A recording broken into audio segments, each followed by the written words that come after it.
Water, an essential element to life. It touches every aspect of our lives, from public health to safety to the foundation of our economy. We put water to work in a million different ways, but do we even know its true value? We are so used to turning on the faucet and having access to safe water 24 hours a day, 7 days a week, that rarely do we stop and think about the complex systems and technologies needed to treat and deliver this vital resource. Throughout history, people have always relied on water for survival. It dictated where they lived, where they traveled, and whether or not they survived. Today, we can see remnants of ancient water networks, such as the Roman aqueducts.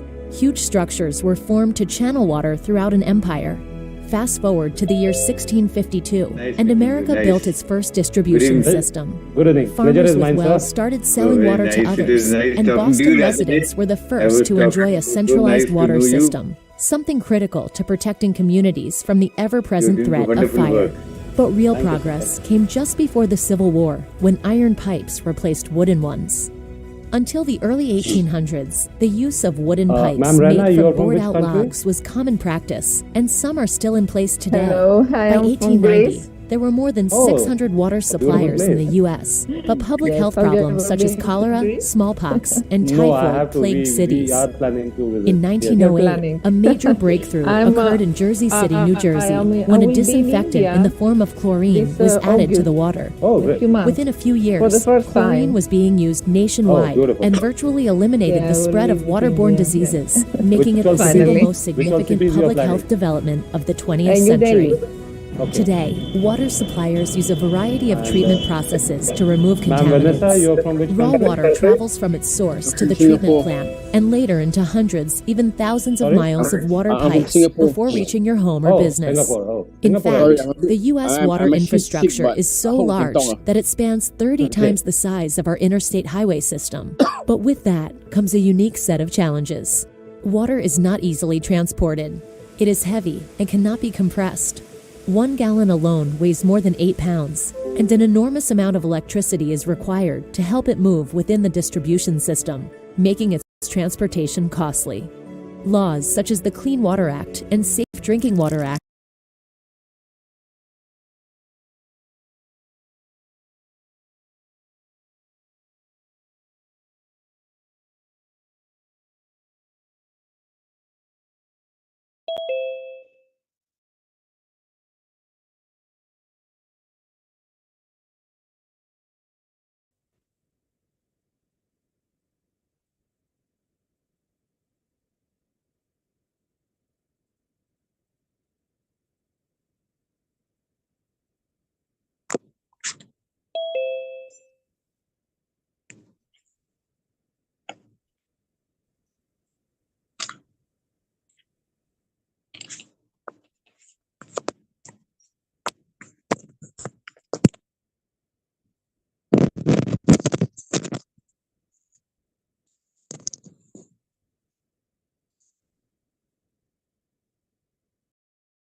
So good morning, good afternoon, and good evening, everyone.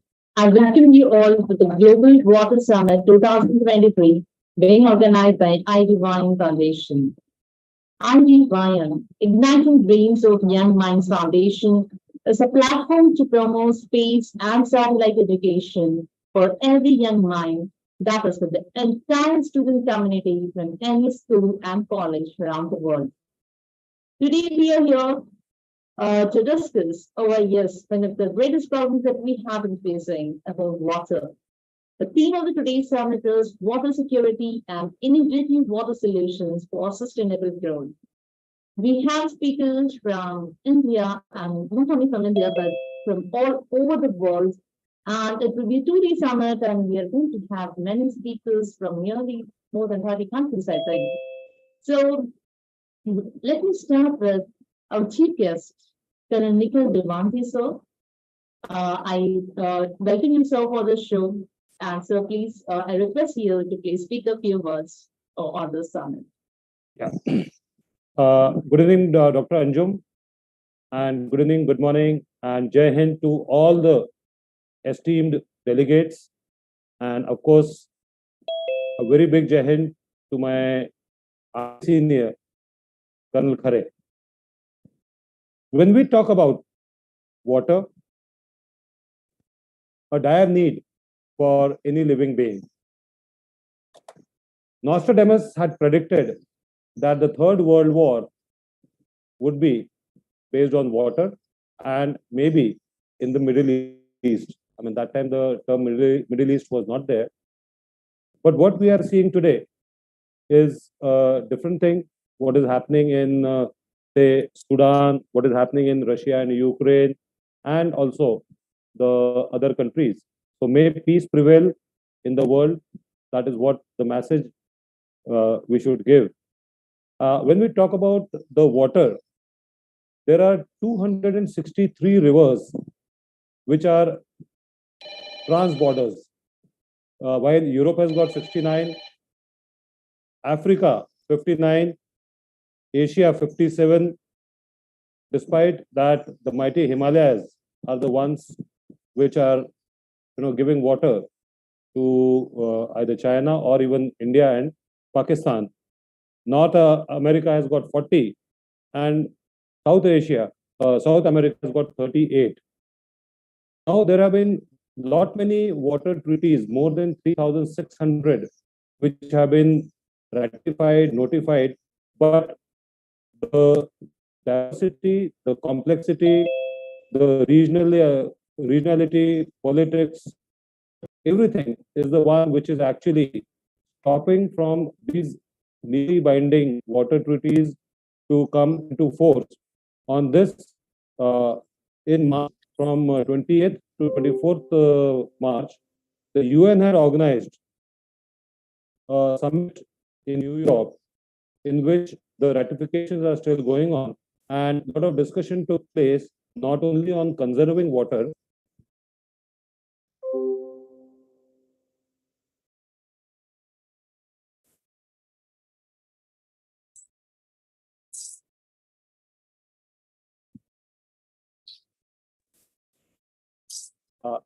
the connection was not only on conserving and usage of water, especially after the COVID pandemic, but also that the sharing of water should be done very judiciously, in which proudly I can say that despite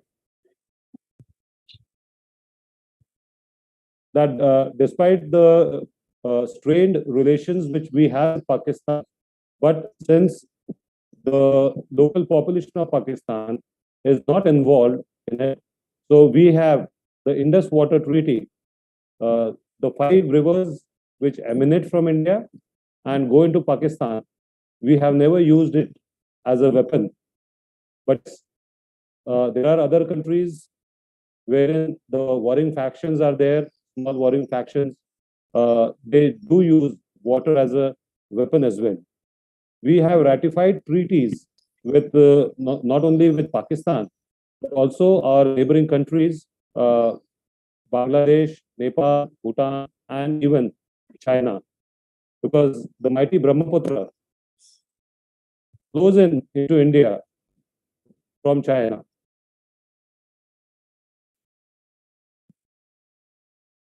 Now, we all at the global platform are here today because of Dr. Anjum, and strongly ratification of these treaties is the one is the is the need of the day. And of course, the eminent speakers will be speaking on various aspects of conserving the water, reusing the water. So I welcome all the delegates as the chief guest of the meeting, and I would now like Dr. Anjum to call upon the other speakers. Thank you, Dr. Anjum. Thank you very much, sir. And yes, like always, your speech is always very energetic and full of motivation. And you come up with so many unique concepts, and everywhere you relate it to the world, please. And of course, like you said, if the Third World War, many of the people say that if it happened for water, but now we are here to discuss about the solutions about the water security. And just to carry forward the discussion, I would like to invite one more guest that was present with us, Lieutenant Colonel Pradeep Pere, sir. I welcome you, sir. Please, I request you to please speak a few words on the vacation. So please unmute yourself.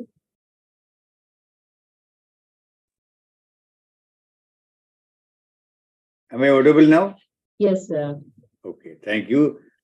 And I'm thankful to IDYM Foundation, Dr. Anjum, and the whole team for organizing such a good event on Global Water Summit, because these are the issues on which the concern of all citizens should be drawn. Because what is being felt now for the common man, that water is free and we all getting water in our taps.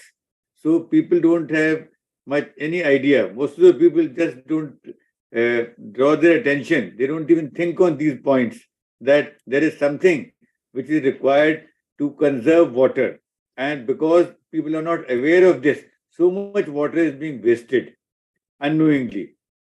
Whereas this is the day when we are having this conference, this session, and because of this session, we are giving a message all over the world about the importance of water, water management, and the innovative methods to save water. Now, to start with, I would like to say that we have more than 1 billion liters of water on this planet. Wow, that's a very good news. But there's also a bad news. And the bad news is that 97% of the Earth's water is salty. It is not fit for drinking, not fit for use. And 2% of the fresh water is frozen at the poles. It is in the form of ice. So that leaves us with just 1% of the Earth's water. Now, some people may think that if we've got so much of water, 97% which is salty, why don't we use it? Desalination plants use them to remove the salt and make it for drinking. But this is not practical. It is not financially effective, cost effective, I would say, because the cost involved is very high. And what has happened in this century? The consumption of water has increased sevenfold because of lifestyle changes, because of so much increase of population. And the rainfall has decreased. It has become erratic because we as human beings have not taken care of the environment. There has been hardly any plantation, except for the customary on these occasions, people plant a tree, or some schools or colleges, they have some plantation. But that is more of a customary event. And these plants which are planted, after a few days, they wither away because they're not watered, they're not looked after properly. In addition to that, we have large-scale cutting of trees. A lot of forests are being cut because all the cities, towns, they're expanding their boundaries. And the nearby trees and forests are being cut to make place for apartments, buildings, malls, all these things. In fact, as we say, water is life, because if water is not there, most of us would die from thirst. It is basic for survival. And water, as we all know, is required for personal needs. It is also required for community requirements, for industrial needs, and a large amount of it is required for agricultural purposes. As we all know, freshwater resources are limited and drinking water supply is even less. There are some startling statistics which have been produced by UNO. It says that more than 2 billion people across the world are living in areas of severe water shortage. Some of the areas are even thinking of rationing the water. And whatever water is available, that is not fit for drinking. Another startling statistic came from UNICEF, which said that more than 3 lakh children under the age of 5 die due to waterborne diseases. There are so many areas, especially in villages, where the water is not fit for drinking. But the people are so poor, they can't afford to get bottled water, mineral water. So they have to give whatever water is available in the nearby areas. And because of this, the children fall ill. I think access to clean drinking water is a basic human right. India, as a country, has the world's 18% of the world's population lives in India. But we only have 4% of water resources. And 1 in 5 people don't have access to clean drinking water. In fact, the quantum of water is decreasing day by day. We had 18,000 cubic meter per capita of water availability in 2000. And now in 2023, it has decreased to 1400 meter cube per capita, which is a very drastic reduction. And the population is increasing, so is the consumption. This is a matter of concern because the availability of groundwater and surface water is decreasing. Cape Town in South Africa was in news for becoming the first city in the world to run out of water. And that was a time when the government became alert and it also convinced the citizens of the country and it controlled the supply of water. In fact, they started providing water on alternate days, then once in a week. They started rationing the water. And the citizens also became aware of the situation. They drastically cut down the consumption of water to a very basic minimum. And fortunately for them, there was a good rainfall. Because of this, situation could be averted. Now, realizing the importance of water and the shortage that we are all facing the world over, there are some innovative water solutions which different people, scientists, researchers, and even environmentalists have come up with. Basically, in the houses, we all use water for washing our hands, taking bath, washing utensils, brushing our teeth, etc. So generally what happens, we have a wash basin and we open the tap and the water starts flowing. When we are brushing the teeth, the tap is on for most of us. So this way, most of the water is wasted. So there's an innovative way. One of the companies has designed a special nozzle which can be fitted on the tap. And this nozzle is very scientific. What it does is it converts the water particles into mist by the process of atomization. And it's like a spray of water, a very fine spray of water comes down from the tap. Because of this, you can wash the hands, you can wash the utensils, clean the utensils also, and it saves 85% of the water. Because 85% is going waste. And this nozzle, I read, that can be attached easily to the tap. And also there's a provision that if you turn the nozzle, it becomes a normal tap. The full flow of water will also come. When we need the full flow, we can do it, but most of the time, we should use the mist, the atomization which comes in the form of a spray. Another area which we found is in rural areas, there is a scarcity of water, clean drinking water especially, because of which so many people fall ill, because they use water from the wells, lakes, rivers, or hand pumps. There's a company, Taral Tech Solutions, which designed a gadget which can be fitted to a hand pump, because hand pumps are available in most of the rural areas. And this gadget, it kills 99% of microbes and produces safe drinking water. And the biggest thing about this gadget is it does not need any energy source, it does not need any chemical refill, no electricity, nothing is required. They open the hand pump and it is fitted there. It is such a great relief to especially people in the rural areas to provide them clean drinking water and save them from diseases. There's another company which started a gadget, and this is a very wonderful gadget. It is called Make Doodh. And when I read about this, I found that they are producing water from literally nowhere. And they are producing water from the air, from the atmosphere. At the sight of it, it might appear strange. To some people, it might appear amusing also. That how can you get water from the atmosphere? A study was carried out in which they found that 13 billion meter cube of water is available in the atmosphere at any given point of time. So much of water vapor is there. And this water is greater than all the waters in all the rivers put together. But what do we do? The water vapor is there, but how to convert it into water? So this Meghdut has got a filter, and with that filter, it sucks the air and then takes out the water vapor contained. There is a mechanism in that. It is also followed by 6 levels of filtration, which cleans the water. And that is how it produces clean drinking water. There is zero wastage, and 85% of the diseases can be avoided.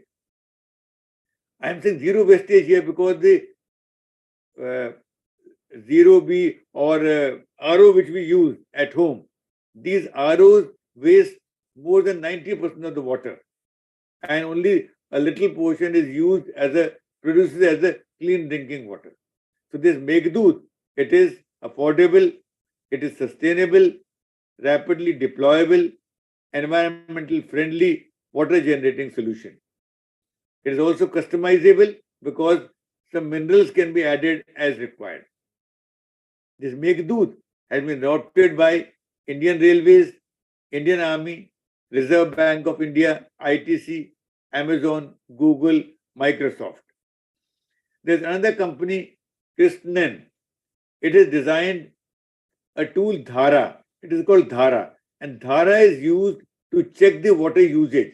It can be fitted in houses, and it will tell you how much water actually you are using. It is a kind of auditing tool. It uses the power of data and artificial intelligence. It tells the people by sending alerts that how much water is being used. So when we are conscious, because right now there is no control, there is no check. We are not even aware how much water we are using because it is coming free. So this is a tool. It is Dhara, and it tells us how much water we are using. So then when we know that we have a scope for saving water. Now most of the cases, how water is wasted in car washing, in gardening, and in washing clothes, etc. There are leaking pipes, various pipes in the houses, in societies you find there is leakage, and this leakage accounts for 2% of the water losses. So we should all be careful. Even there is a slight leakage in the tap or any pipe, we should get it repaired immediately. Another thing is that the groundwater level is depleting, because you find that when we dig the water for the groundwater, earlier at 50 feet the water used to be available. Then one has to dig 100 feet, sometimes 200 feet, 300 feet. So the water level is constantly going down, because these are aquifers in the ground and they take decades to fill up. But because of the population increasing, we are drawing more and more water from them, and they are drying up. So it's a matter of concern. Now, to sum up, I'll just say that we should all realize that there is a shortage of water, and water is a resource which we have to use very carefully. And we can certainly reduce the consumption by 20 to 30% if we are aware of this. Otherwise, the day is not far off when 60 liters of water per person will be free, and over and above that, people will have to pay for the water. I would appeal to all viewers to take it seriously and be conscious and see how we can cut down the consumption of water voluntarily. Thank you very much. All the best. Thank you very much, sir. So you just spoke about so many things. Like firstly, yes, we have to look after how we are using water. We have to stop wastage of water.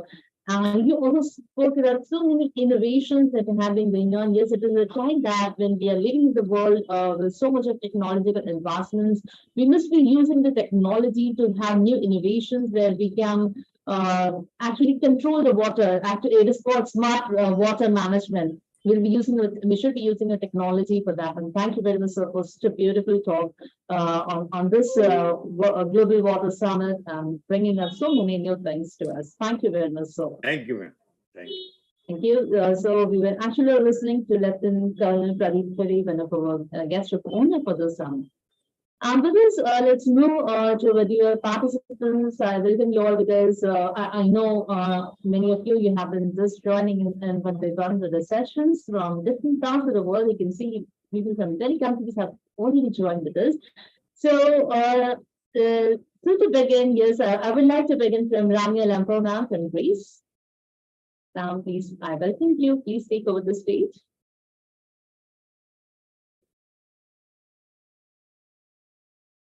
Can you please unmute yourself, ma'am? We are not able to hear you.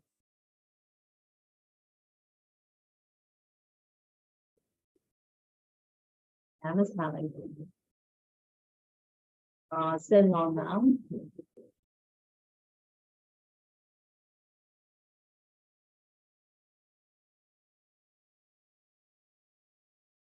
Now, can you hear me? Yes. Now it's fine. Yeah. Okay. Good evening, Dr. Anjum. Many congratulations to IDYM for the organization of this World Water Summit. It's a topic more relevant than ever, I think. And why? Because the management and protection of a country's water resources is a matter of high priority, ensuring the development and socioeconomic stability of a country. So today I will explore the water resources management in Greece and European policies on water, such as the Framework Directive. And I will give also some recommendations regarding an effective management of water resources in Greece. So may I share now my presentation?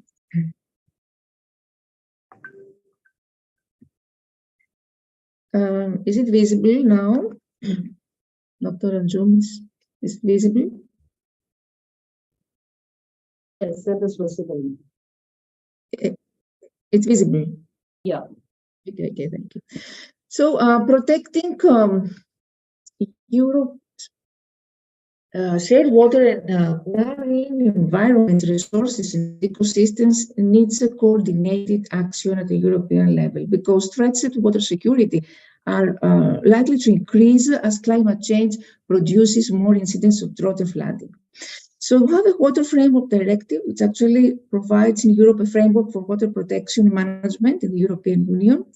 There was this concerns, of course, mine strategy, flood strategy, urban wastewater, habitats, drinking water. And there is a blueprint to safeguard Europe's water resources. It focuses on policy actions that will improve how current water legislation is applied in practice and what we can do more. And this is aligned to the new policy of the European Union called the European Green Deal, which provides actually an ambitious roadmap for making Europe the first climate neutral continent by 2050. And also, according to this, multi-sector investment in nature can accelerate implementation. There are many directives, and the best way actually to use water resources sustainable is effective and holistic management of water resources. Because there is an increased demand, increased usage of water resources, deterioration of natural conditions, quantitatively and qualitatively, and changing climate affect all these water resources in negative ways and remain to be pressure on them. At the same time, inland waters, including groundwaters and seas, are the home for many and thousands of wildlife species, vital for many sectors such as agriculture, industry, navigation, energy, and source of drinking water. And such multiple demands on water resources pull forward, of course, the need for sustainable, integrated, and holistic management of water resources. So many stakeholders in many different groups are needed to be actively involved in managing them. In this framework directive, it stated that all river basin in Europe should be managed using a river basin management plan. Recent reports, however, show that pollution from domestic agricultural industrial resources is, despite the progress in some fields, still a major concern, either directly through discharges or indirectly from the spreading of nitrogen fertilizer or pesticides, or through leaching from old landfills or industrial sites. And what happens in Greece? Greece is a characteristic example of a country. First, we could say that it has a peculiar, strange geomorphology. It has a great coastal expansion, many islands, and many river basins. So, what is happening is a example of a country where water distribution is carefully and temporarily unequally distributed. And at the same time, irrigation and tourist consumers, as well as the polluted, are expected to be increased in the near future. So the quantities of water are not distributed uniformly in space and time. Water resources also are affected by climate extremes such as floods, soil erosions, droughts, and Greece also consumes a great amount of its available water resources in the agricultural sector. It's a main characteristic. So there is water shortage, of course, there is bad, poor chemical status of some water bodies, mainly due to saltwater intrusion in coastal agricultural areas and agricultural activities. So Greece is dependent on the groundwater resources, mostly for the water supply. This use is intensive in coastal areas, particularly during the touristic period.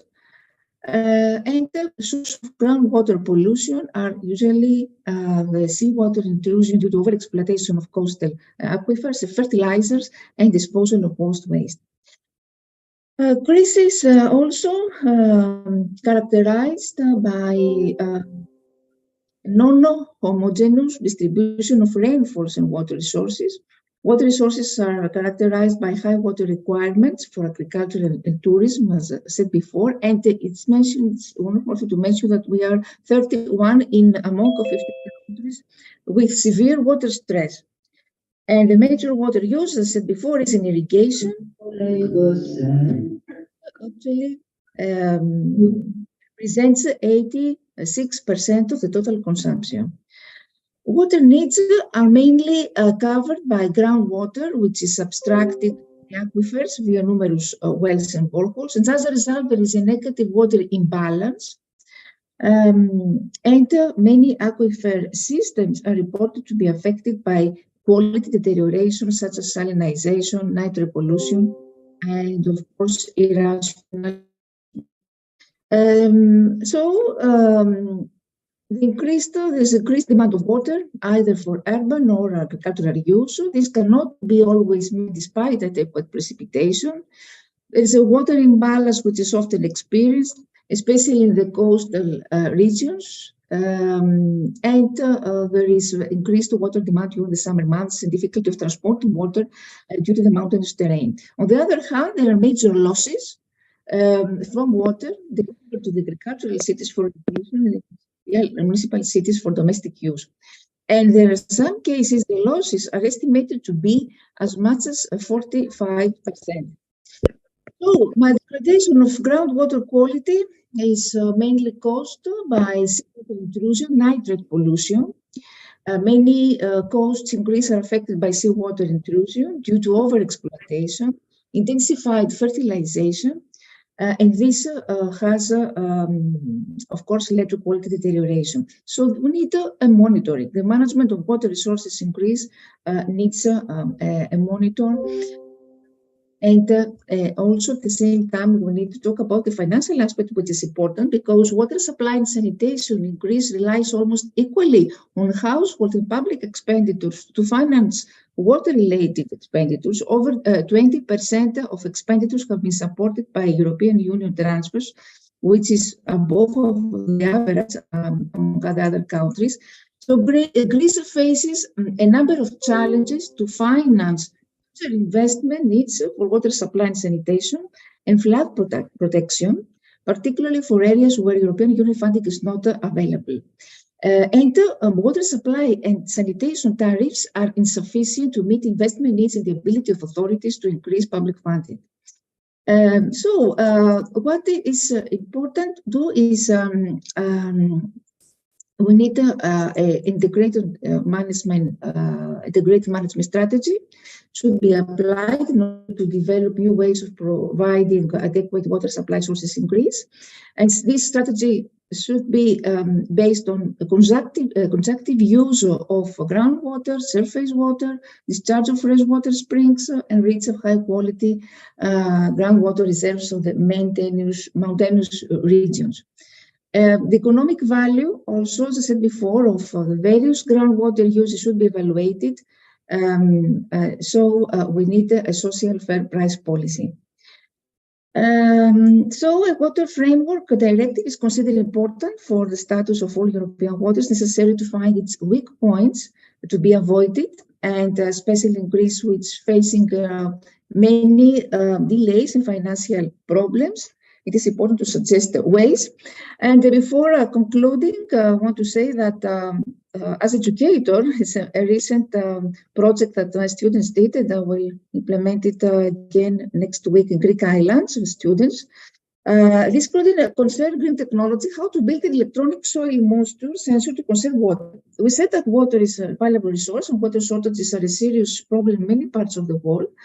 One way to combat this wasteful open watering is through a STEM school project, through the use of the building of a soil moisture sensor, because a soil moisture sensor can electronically detect whether the soil is already wet and tell the sprinkler system not to run.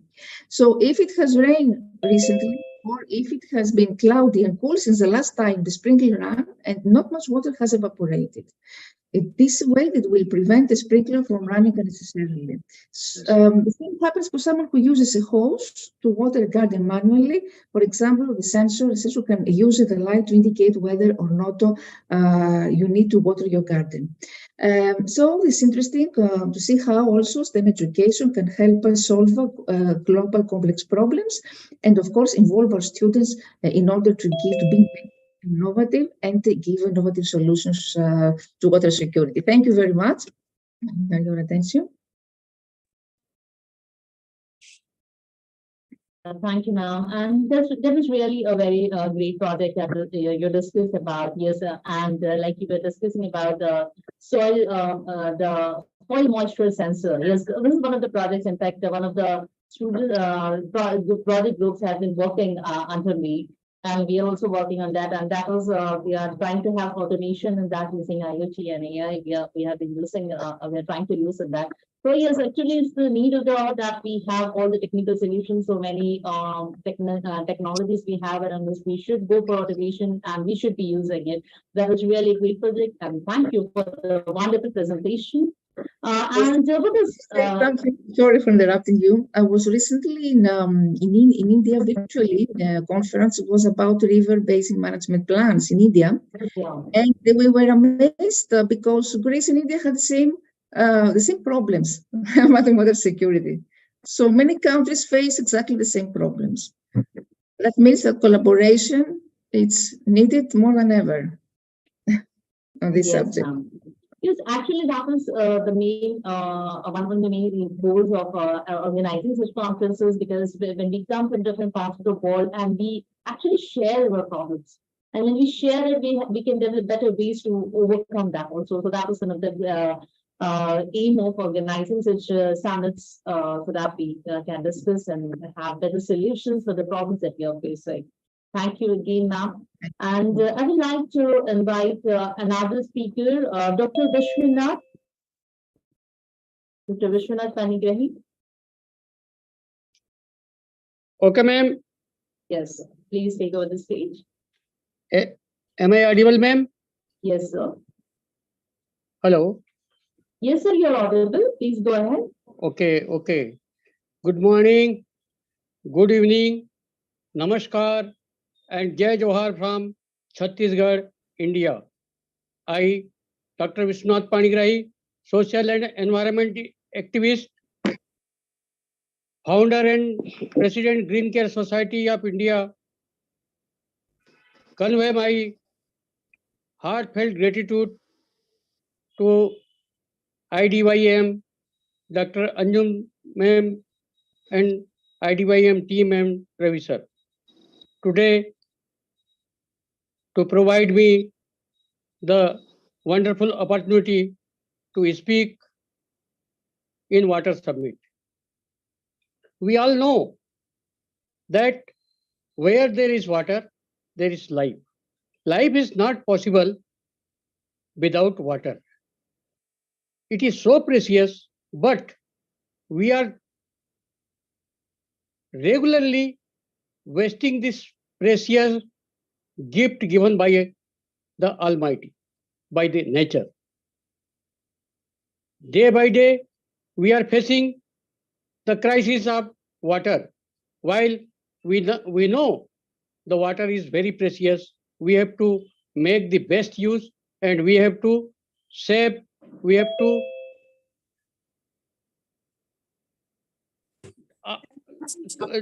we have to do our all efforts how the water is saved for coming times. Regarding the water, it is also told us in Ramayana, Khiti jal pavak gagan samira panch rachit yah adham sarira. It means the water is very important, one element between the 5 basic elements. Life is not possible in this earth. So let us aware the people, aware the students, aware our neighbor, aware all our residents to save the water. I, being the president of Green Care Society, very pleased to tell this fact that since the early time when our organization was established, it means that is 2005, regularly we are taking notice to save all the natural 5 elements. And especially, we have given this slogan in our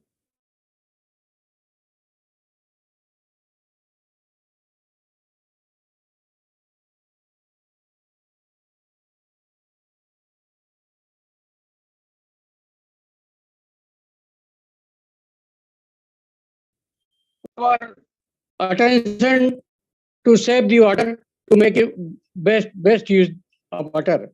The Mr. Amujuri Vishwanath, who is also a speaker in this session or tomorrow, he is the director and CEO of our society. Regularly, he is doing his best practices by innovative programs, how to save the waters. He is a teacher also, and he is awareing regularly to students and neighbor to make the best use of the water. It is told by the scientists and by the thinkers, by the water expert, that the day will come if water is not saved, if not utilized in better way, if not preserved the water, the day will come then when the third world war, next world war will fought for water, not for land. It is told. According to one UN report also, it is told that when a few years ahead, by 2030, when the population of the world will will become 9 billion, then half of the people will suffer for water. So this is the threatening. And today there are two very burning news in today's newspaper. One is for India and one is for Spain. In India, Cherrapunji is the place which is known for highest rainfall in the world. But today, what is the position? The people of Cherrapunji, they are purchasing per liter of water at the rate of 2 rupees 50 paisa. A 50 they are purchasing 20 rupees in a 50 liters. They are getting at the rate of 2 rupees 50 paisa. This is the position of that place, which was known as the biggest rainfall place in world, in Asia, and in our India. And second is for Spain. Today I have gone through the newspaper. In Spain there is a reservoir which is totally dried, which was supplying water to a very large number of people for their requirement. Now it is totally dried and totally died. There is 0.0001% of water in that reservoir. So this is the very burning examples of the world. So now I request, I appeal this very world global conference, appeal all respected honorable speakers, let us come forward, join hand across the world and find the solution, make awareness how to reserve, how to save water, how to make use of our water. A simple 2 or 3 points I will convey. First, you demand for the quantity actually you need. If you are thirsty for half glass of water, don't demand, or somebody is giving you 1 glass of water, then strictly deny and take only half glass of water. Get repaired in all your domestic taps, because leaking taps are very problem. The large quantity of water is going wastage by the overflow by the overhead tanks. I have installed a sensor in my overhead tank in my home. Whenever there is some space to fulfill the tank, then the sensor cry the water tank is full. Switch off the motor. So this type of application should be installed in our home to save the water. And regularly let us deny each and everyone, don't pollute the water, because we have already polluted the water, the purest form of water, which were blessed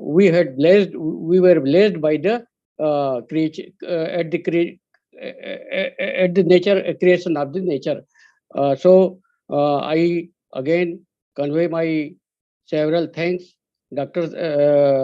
Anjum ma'am, IDYM, Honorable respected Ravi sir, and total team, that you have provided me the wonderful opportunity to speak in this global platform. Thank you very much. Thank you, ma'am. Thank you, Dr. Vishwanath, sir. That was really a very great talk.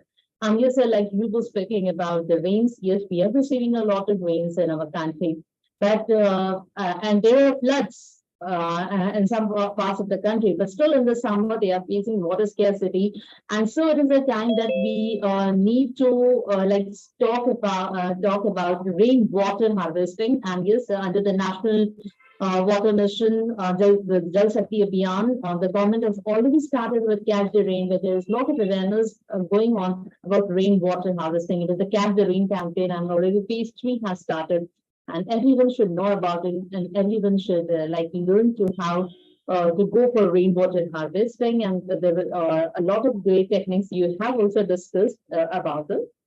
Thank you very much, sir, once again. And with this, I would like to invite one more speaker who is present amongst us, Azra Tadhiti ma'am from Iran.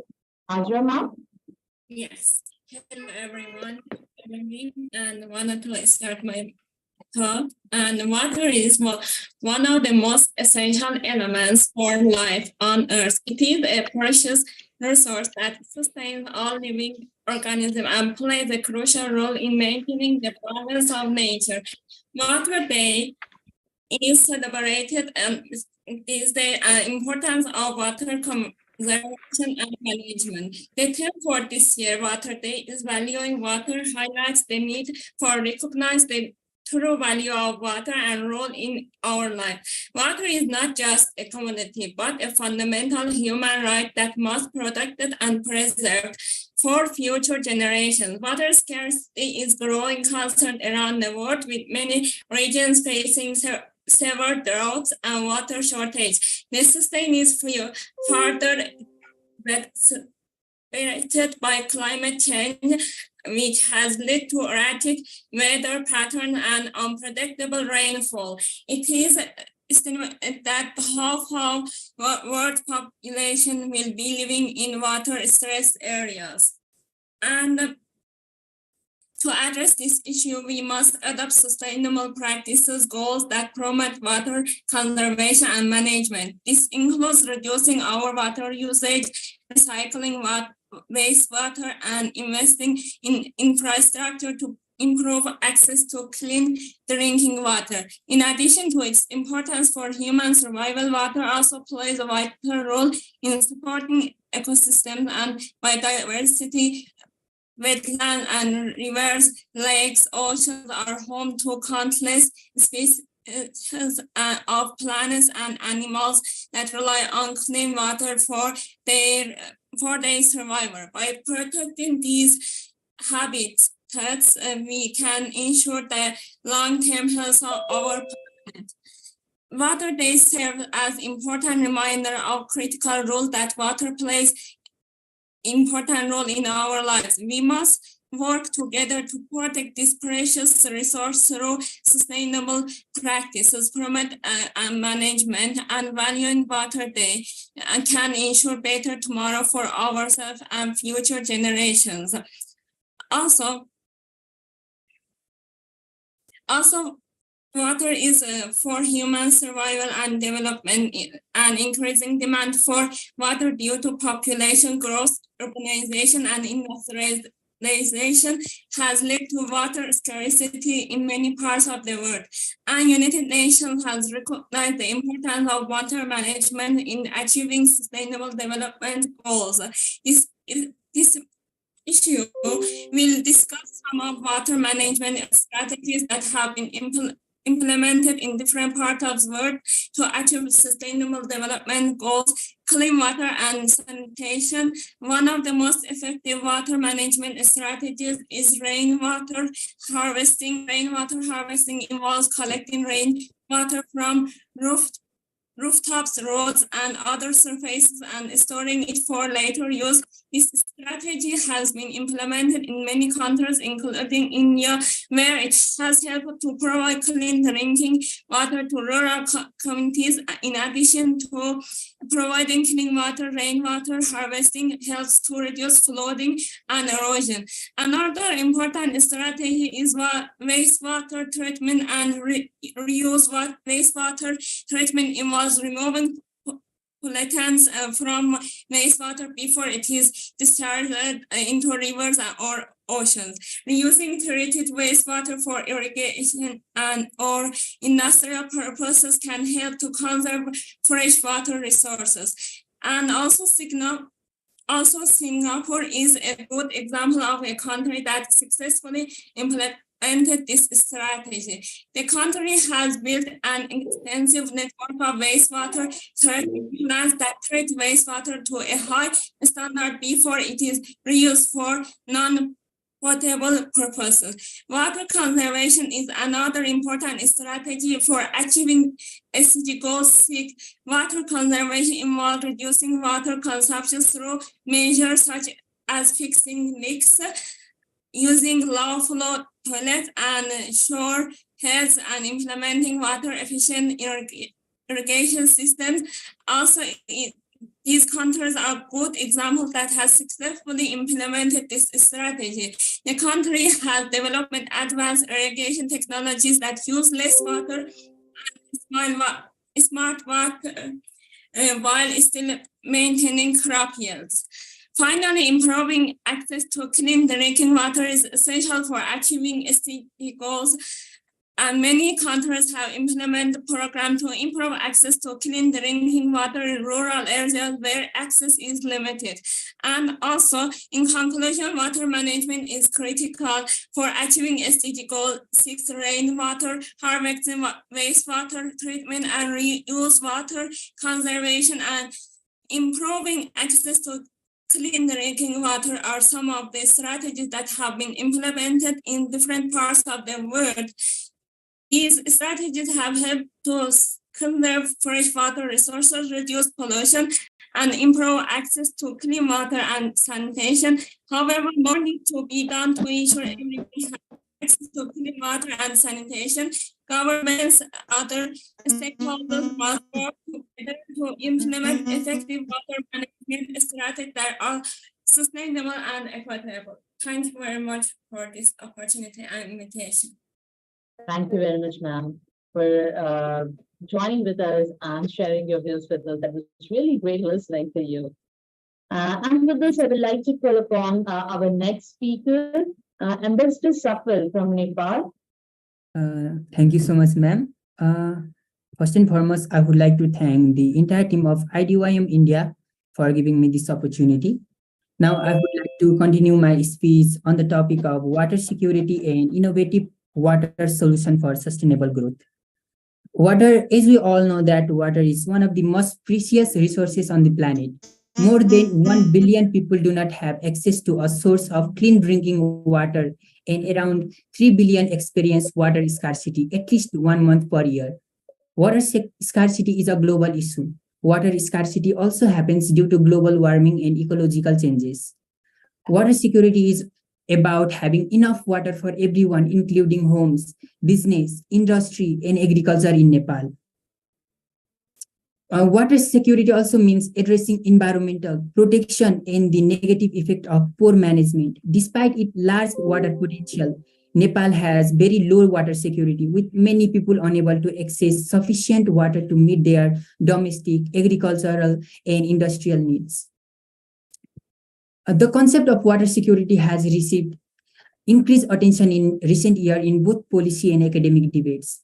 Nepal has high annual rainfall but still faces considerable challenges in ensuring water security. The challenges to water security in Nepal include ensuring improved access to safe drinking water and sanitation, providing sufficient water for irrigation, securing water for urban needs, and generating energy without compromising the water-dependent ecosystem. Water security as a concept has evolved over time. In the 1990s, the concept was mainly human-centric, but it is now becoming much more broader. UN Water defined water security as the capacity of a population to safeguard sustainable access to adequate quantities of acceptable quality water for sustaining livelihood, human well-being, and socio-economic development, for ensuring protection against waterborne pollution and water-related disaster, and for preserving ecosystem in a climate of peace and political stability, thus balancing the needs for water management related to socio-economic development, health, disaster, and ecosystems. Investment in water infrastructure and securing water is equally important to bringing economic productivity and growth. Though water security can be considered as the longer-term payoff of higher economic growth and lower poverty. In Kathmandu, harvesting rainwater and reusing it is one of the most popular solutions of drinking water problem. Improving water security requires better understanding not only of water supply and demand, but also of linkages within the WEF nexus and of the aspects within it which can be addressed to achieve overall improvement in water security. A nexus-based approach is required for effective water management and governance, and that integrated water resources management and integrated river basin management approaches need to be broader to take into account the nexus between water, energy, and food production and security. The scarcity of water can be tackled through changing human habits. Thank you. Thank you, Ambassador Safal. Thank you very much. That is really a great thing. You're talking about Nepal and how the condition over there is, yes, both regarding the solutions that we have. And with this, I would like to call upon the speaker, Dr. Sujata Singh now. Yeah, hello everybody and namaste from Mumbai, India. Of course, it's been wonderful being on this platform. And as I listened to most of the speakers here who spoke about the water stress, where we are today and what can possibly be done to actually help ourselves be out of this crisis. Well, I'll be talking about India majorly, where we are and what is it that's being done in this particular front. As we know, the second largest populated country in the world, and we are also facing this issue of water stress, water crisis. Looking at the ecosystem, the whole environment with regards to this, much research has also been conducted to see how we can have a water security and innovative water solutions for sustainable growth, not just at the physiological level, but also at the economical, social, and the political levels. Now, if we have to look at India, 1.3 billion people living in this country, and it expecting to grow to 1.7 billion by 2050, India finds itself unable to serve the vast majority of its population with safe, clean water. That is the harsh truth which we are facing right now. And supporting 16% of the world's inhabitants is daunting enough for us to see that we need to recognize how the population has been cramped in this area and how we need to be able to sustain ourselves. As per the UN 2030 accomplishments needed, we see that we are not anywhere close to it. We need to be looking at what are the things that we could possibly do to see that we can look at this prediction being wrong. India may not be the only nation in this predicament, but there is a huge state where we may critically be seen as one facing it right now. And severe lack of regulation, over privatization, general neglect, and rampant corruptions has led to the multiple generations thirsting for more than just a few drops of this important aspect of life called as water. The situation has gone to a point when there are various disputes with regards to saving the rivers, because India being an agrarian country, we are very much dependent on water resources from the rivers. And unfortunately, with the climate change, with the various other aspects which has already been discussed, we find that this condition is only getting worsened. India is not the only country which is facing this. What it is facing today, many other countries are facing much more hardships across the world. And yes, we also have a history where we have seen that our groundwater has been reducing at a very, very alarming state. And if this is not handled right now in the right way, probably the future generation will only see water in the form of capsules and not in bottles as we see today. Clean water, which is a human right, it is the right of every human being for survival, and also the right to see that we are able to meet our needs, not just for today, but also the future generation. So right now, there has to be proper measures to be taken up so that the crisis doesn't become a catastrophe, doesn't become so humongous that we are left with nothing but suffering. Water is the most important aspect of life. Now, 72% of the human body needs water to be functioning properly. So what about the other water aspects, which is 75% of the earth, which is been going down day by day? And if we do not stand up today, if we do not give up our wants, and if we stick to our needs, somewhere we will be able to contribute to making this world a better place by allowing this important element to be there, sustaining itself for life. Water is not a necessity only of humans.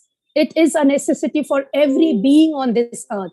And as humans, how can we become the culprits to make all the other beings victims to our selfish needs? Understanding that climate change is one of the major causes. Why are we forgetting that to change the climate the other way around is also our responsibility? If each human being starts working with this awareness, somewhere we will be able to create those small drops of transformation to save water.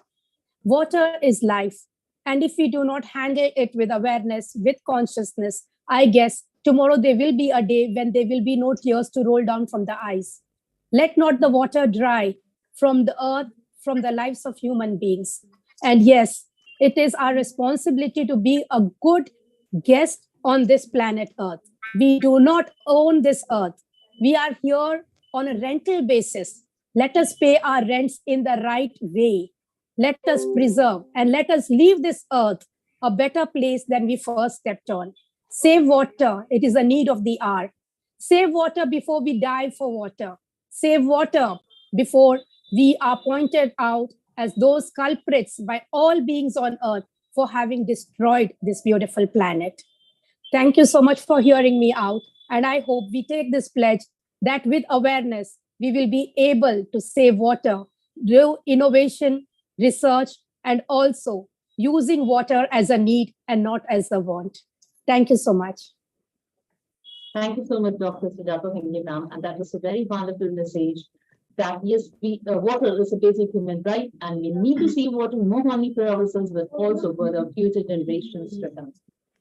And what else? I take this opportunity to call upon our next speaker, Rajan Golo ma'am. Thank you for the beautiful opportunity here.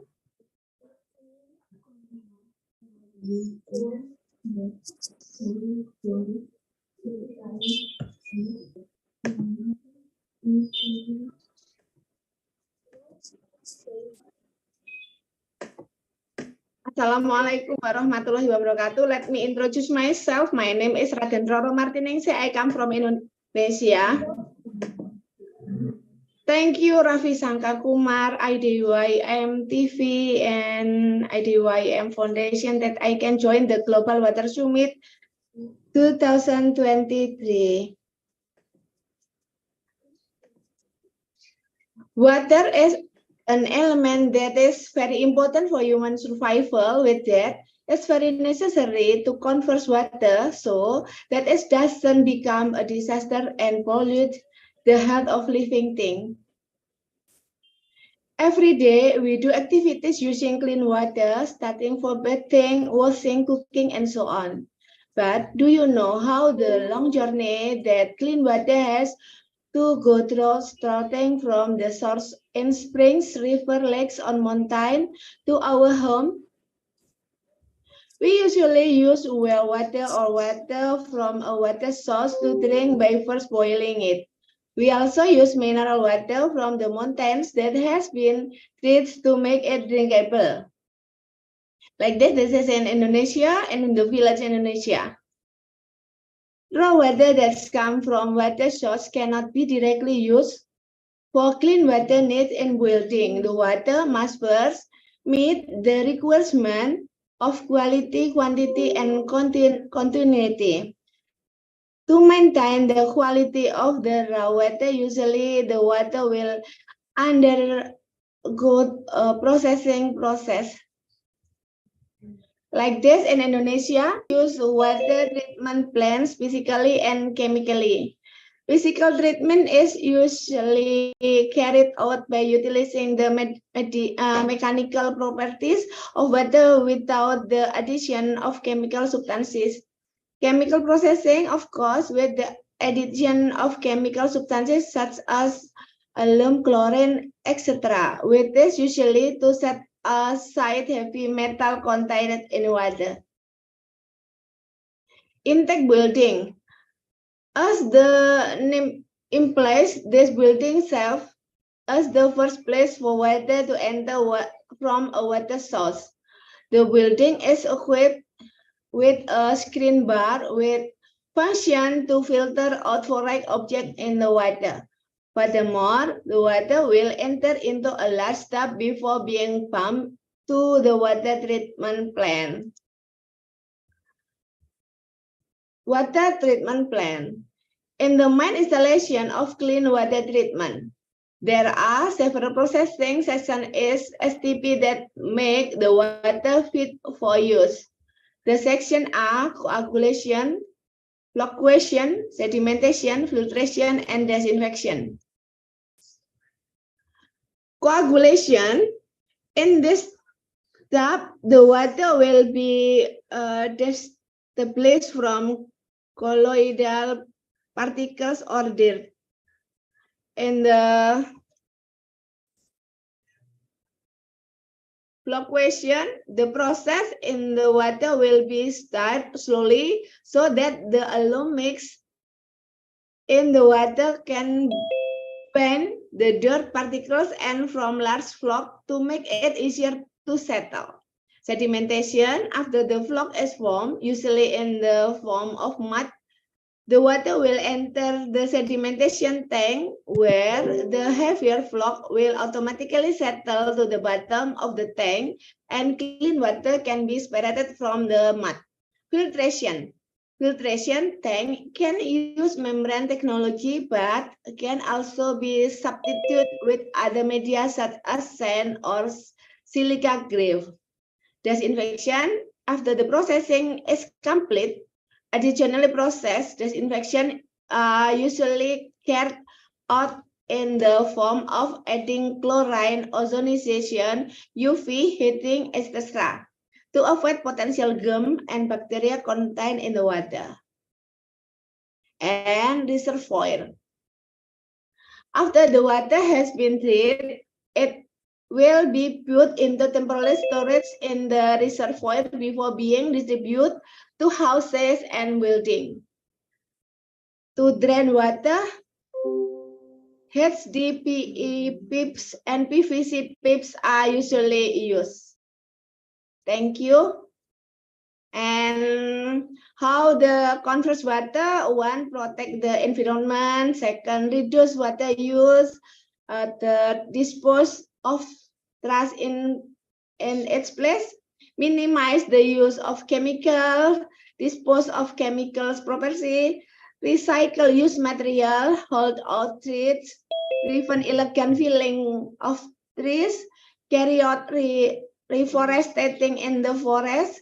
Don't throw factory waste carelessly, checking water pipes regularly. Maintain the stability of the availability of clean water and water source. Creating a beautiful environment using the shower when bathing. Don't take too much well water. Thank you. I think it's enough. Wassalamualaikum warahmatullahi wabarakatuh. Thank you, Dr. Arjun.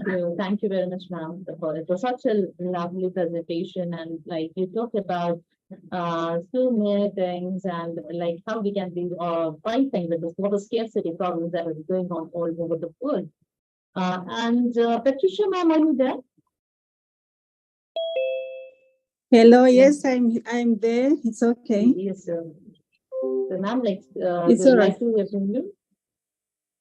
All right, thank you so much. I'm just trying to connect my laptop. Sorry.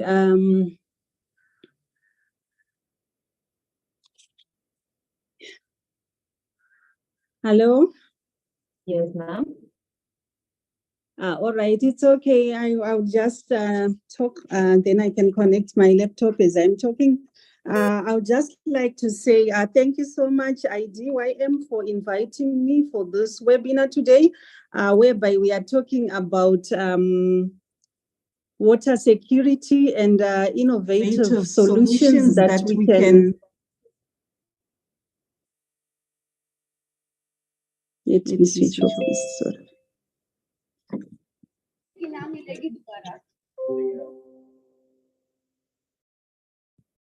All right. I just want to share my screen. It's okay. All right. Thank you so much, IDYM, for inviting me for this webinar, whereby we are discussing about water security and innovative water solutions for sustainable growth. We all know that water is life, like what others said, and water is an essential resource that is fundamental for human health, for food security, for energy production and economic growth. But however, the availability and quality of water are increasingly under threat due to climate change, due to population growth. We know that there's an influx of people coming from rural areas to urban areas. So there's population growth, there's urbanization and unsustainable water management. So I would just like to share with you the challenges that we are facing as a country. As you all know, that Zimbabwe is a landlocked country.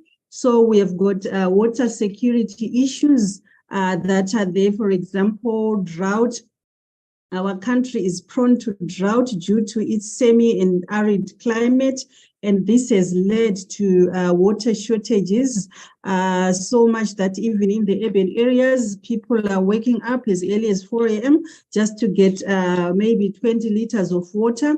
You can also imagine that it also affects other SDGs, for example, clean water and sanitations, that is SDG number 6, and then gender equality. We have women waking up as early as 4 o'clock just to go and get water from the bowls. And then the other problem that we are facing is on aging infrastructure.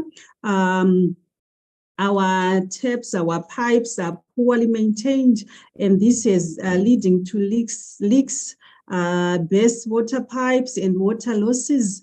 Right now, if you go to some areas here in Zimbabwe, for example, some suburbs, you'll find that there's burst water pipes there, there's sewage leaking and seepage into the water sources, thereby polluting the water. Then also the other issue that we are facing as a country, as a continent as well, are limited access to safe drinking water.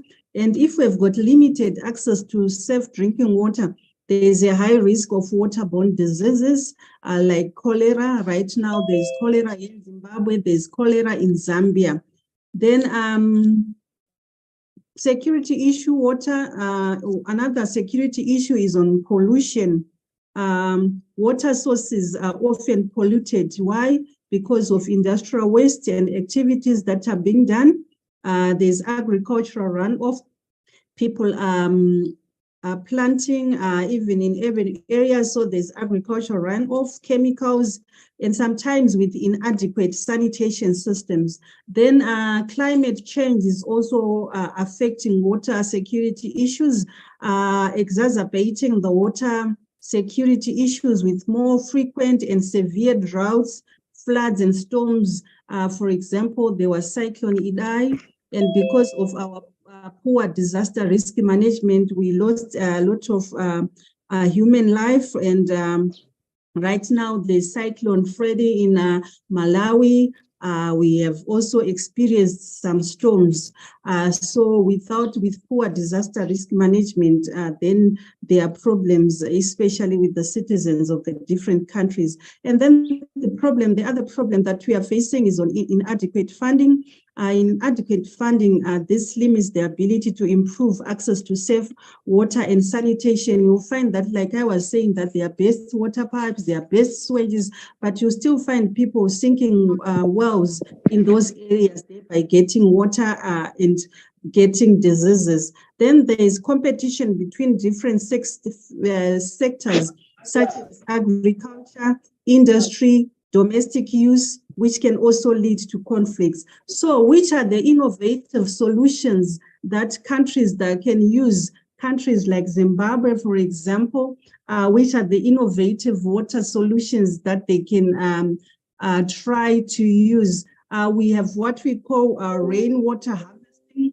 If you are looking at rainwater harvesting, the diagram on my PowerPoint clearly shows how we can also harvest water from our gutters. It can be done through rainwater tanks. It's a very simple and idea that anyone can use. I know that in my school we use that one. We have got a dam whereby when we want to use water, then we can use water. We harvest water when it is raining, and then we can use it when we are in need of water.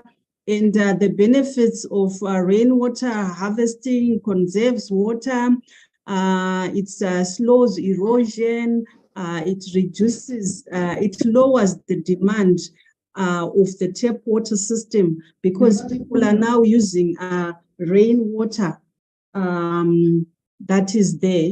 And then with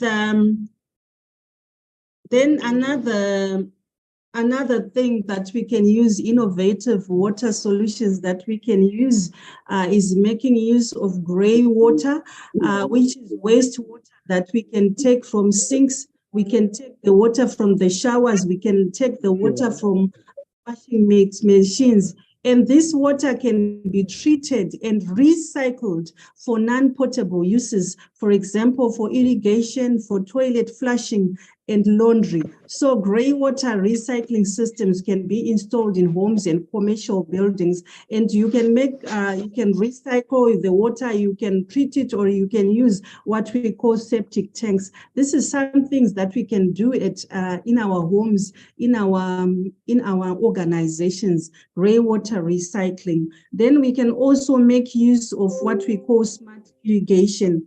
You can see that there we have got diagrams there whereby people here in Zimbabwe and also in some parts of the world are using a smart irrigation whereby people can use drip irrigation. You can tell by the first diagram where someone is growing maize, dew drip irrigation. Some are using hydroponic, and there by the second picture, you can someone is using smart irrigation, making use of solar powered pumps as well as smart irrigation, and this can also help in terms of getting water. Then you can also make use of the green infrastructure, whereby it is includes the natural features such as the wetlands, the green roofs, the rain gardens, and you can manage storm water and improve the water quality. And then this can also reduce soil erosion. It can be a solution, and it can also help, especially in terms of conserving our natural ecosystems as well. Then we can make water reuse, recycling wastewater, and then we can also make use of solar powered pumps, which can help reduce energy costs and provide a reliable source of water for rural communities. Then the other thing that we can also we can use innovative solutions, leak detections and repair. City councils, homes, we can invest in advanced leak detection technologies, which can help identify and repair leaks, because we are losing a lot of water due to leaks in water distribution, and this can reduce water loss and also improve water efficiency. And lastly, we can make use, there are some corporate organizations there, there's corporate social responsibility. We can partner up with public and private partnerships, which can help mobilize resources and expertise from the public and private sectors. I know that in my country, we've got companies like Econet, we've companies like Seedco, we have companies like Delta. They've sunk goals for some areas, be it in urban areas or rural communities, so that people can have access to safe and clean water. Thanks so much to IDYM for giving me this opportunity. We all know that water security is critical for all of us. Thank you. Over to you, our moderator. Thank you so much, ma'am, for the wonderful presentation. It was really great listening to it and knowing about it. Discussed about the water space security and how the solutions and how you are trying to solve the water security and the scarcity problems in Zimbabwe. So before going with the next speaker, I just have an important announcement for the speakers. I know many speakers you have joined from different parts of the world, but we have a more live session just after this, which will be starting from nearly from 9:30 p.m. We have to finish this session before that. So I would just request all of you to please maintain the time limits just of 5 to 6 minutes. I think it is enough because we have so many speakers. And besides this, there are many speakers who have been who have joined with us. It's more than an hour they have joined with us. So with respect to all the speakers, I just request every one of you to please just maintain the time limits so that every one of us will get a chance to speak. So I would like to call upon the next speaker, Dr. Shada Chakravarti, ma'am from India.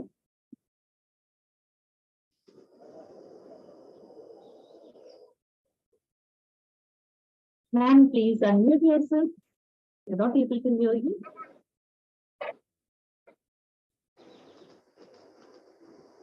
Oh, ma'am.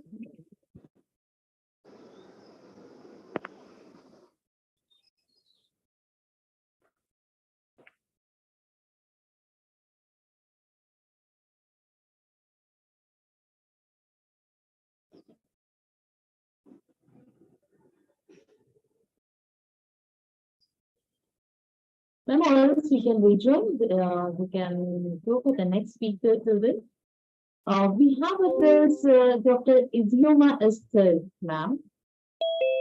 Ma'am, I request you to please speak on the stage. Tell me, ma'am, now.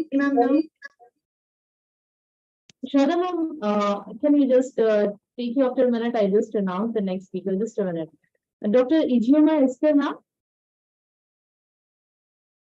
And then please unmute yourself. Hello, yeah, from Nigeria. Welcome, I'm ma'am. happy to be here today. Thank you so much, IDYM, for giving us this opportunity to discuss this issue. You know, this is Global Water Summit 2023, and we are looking at a theme, water security and innovative water solutions for sustainable. That is the topic we are looking at today. My name is Dr. IDYM Esther Nnamdi from Nigeria. I am the founder of Mommy and I magazine. I would like to share my screen.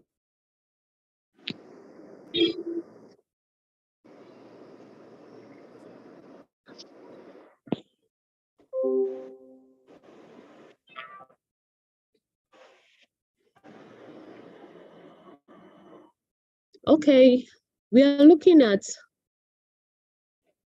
water security. And one thing we need to know is water fuels every aspect of our life. It is very important. It is essential. Please, I'll need to know if you can see my screen.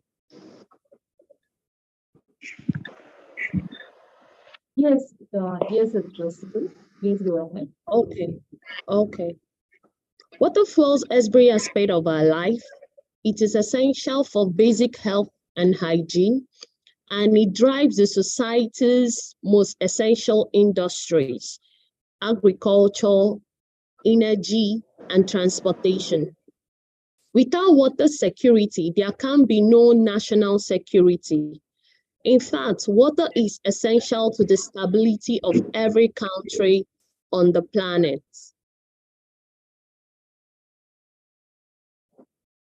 When we are discussing water security, we need to understand it goes beyond looking at the immediate supply to political, economical, social, and environmental impacts. The Sustainable Water Partnership defines water security as the adaptive capacity to safeguard the sustainable availability of, access to, and safe use of an adequate, reliable, and resilient quantity and quality of water for health, livelihoods, ecosystem, and productive economies. Why water security matters? Just as human life depends on water, so does the human society. Here are 5 areas in which water is crucial. We have the health. Societies depend on water for human survival. Without enough water, enough clean water, we cannot keep ourselves hydrated and clean or provide sanitation services. When you look at the human body, 60% of the human body is water. The body uses water to transport nutrients and oxygen throughout the body, lubricate and cushion joints, protect organs and tissues, remove waste, regulate body temperature, aid digestion. The average adult needs to consume 1 gallon of water daily to remain healthy.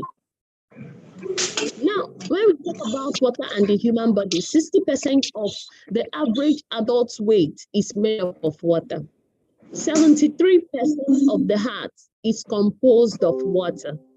80% of the brain is composed of water, likewise the lungs. Another important aspect of water, remember we are looking at why water is important. It aids our livelihood. Water is not only essential to life, it's essential to the ways we secure other basic necessities. Water fuels agriculture, energy production, transportation, and so many other activities which sustain human life. Also, when we talk about productive economies, when individual households can't provide for themselves, society can't achieve economic stability, much less growth. However, by improving water security in an area, we can foster economic growth, empowering livelihood activities to succeed. Then we'll look at ecosystem. Humans' needs are only one factor to consider when we think about water security. Ecosystems also rely on water and rapidly deteriorate in its absence, thus endangering the many livelihoods and resources they provide. Then let's talk about disaster risk reduction. Responsible water management can reduce the impact of foreseeable stressors. This includes long-term trends like climate change and variability, population growth, or urbanization, or even some unpredictable shocks such as sudden events from floods, oil spills, to political conflicts. This promotes stability, keeping migration and violent conflicts from emerging. Then let's quickly look at water resource management. AI in water resource management. This can be used in building efficient water systems, comprehensive distribution networks, infrastructure planning for water structures, optimizing current water resources. Now, how do we improve water security? Before we talk about water security, we need to look at some main water risks, which include population growth, climate variability and change, land use change, urbanization, poverty, and natural disasters. Providing a comprehensive approach to water security, working to engage all water users in our process, not just engineers and local leaders, but also individuals within communities. This allows us to assess and address all water-related risks facing an area, especially those typically overlooked by bureaucracy, like the concerns of marginalized social groups. What's the outcome of water security? Water security starts with water availability. There must be enough water to satisfy diverse and sometimes conflicting needs. When water is made available, it becomes accessible for everyone to use. And we also need to ensure it is clean and safe for use and drinking, which means adequacy, reliability, resilience must be put in place. Thank you so much, IDYM, for giving us this wonderful opportunity and giving me especially the opportunity to do my presentation. Thank you so much, and I appreciate each and every honorable speaker here in this summit sharing valuable knowledge to help us become water security conscious.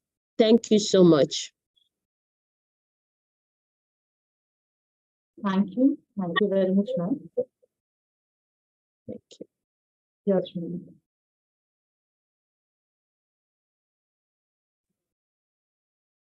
Thank you very much, ma'am. And I just have an important announcement. We will be ending the session at 9 p.m. because we have one more live session which will be starting at 9:30. That time, we have half an hour left. So the speakers, please wind up in 5 minutes. I won't interfere anyone. I won't interrupt anyone.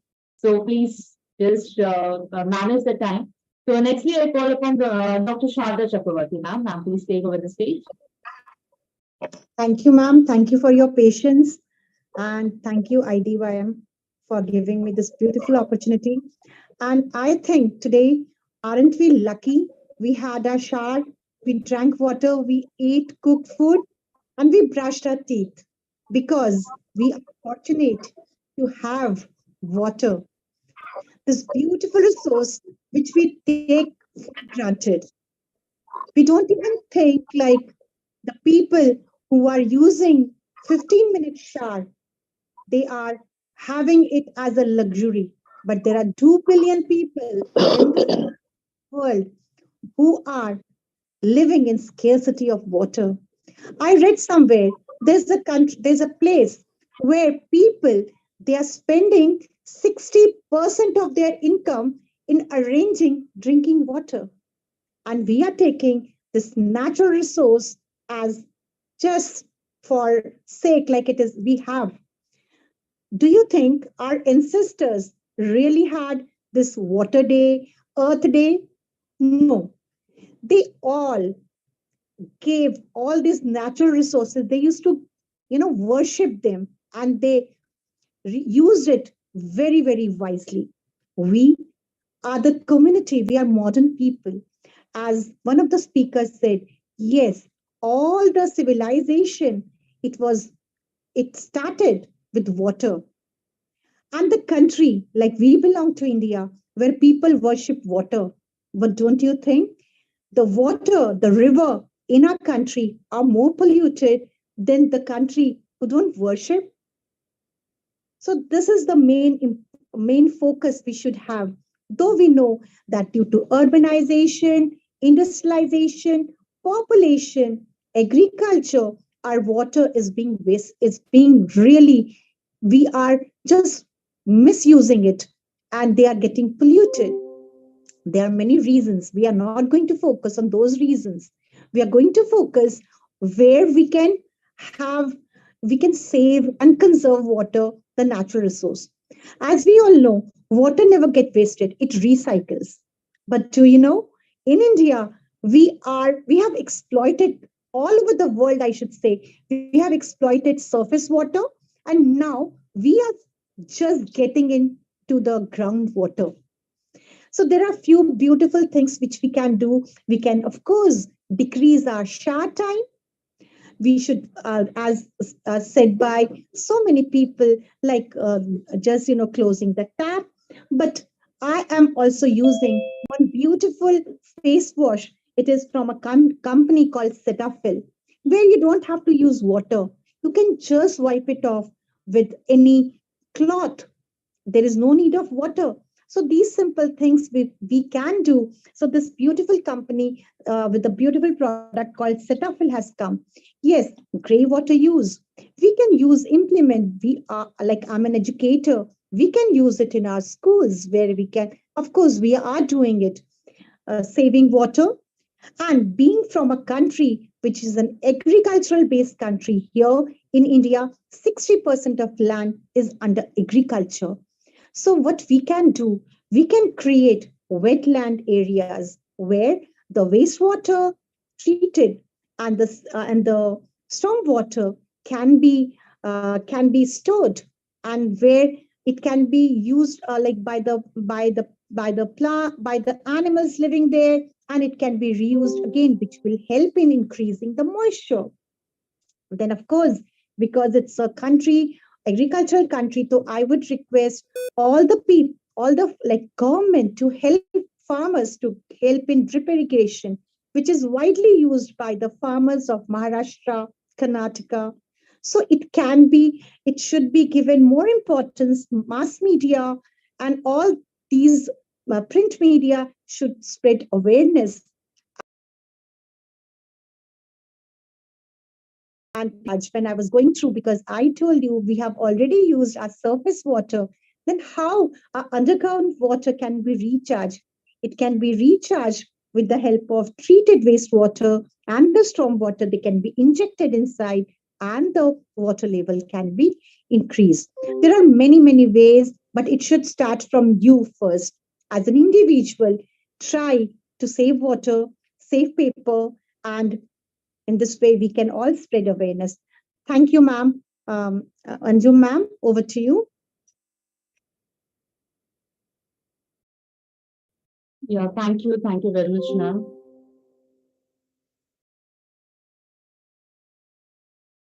Thank you very much, ma'am. It was really great listening to you. And with this, I would like to call upon our next speaker, Elizabeth, ma'am from Mexico. Elizabeth, ma'am, are you there? My dear speakers will be ending the session by 9 p.m. So please use the time that I can accommodate most of the speakers. Elizabeth, ma'am, are you there? You're not getting any response from her. So Ambassador Noor Ahmed, sir, are you there? Yes, my dear sister, I'm here. Can you please allow me after one speaker so that I can share my screen? Sir, but okay. So I can see on stage Nazabeen now. Please take over the stage.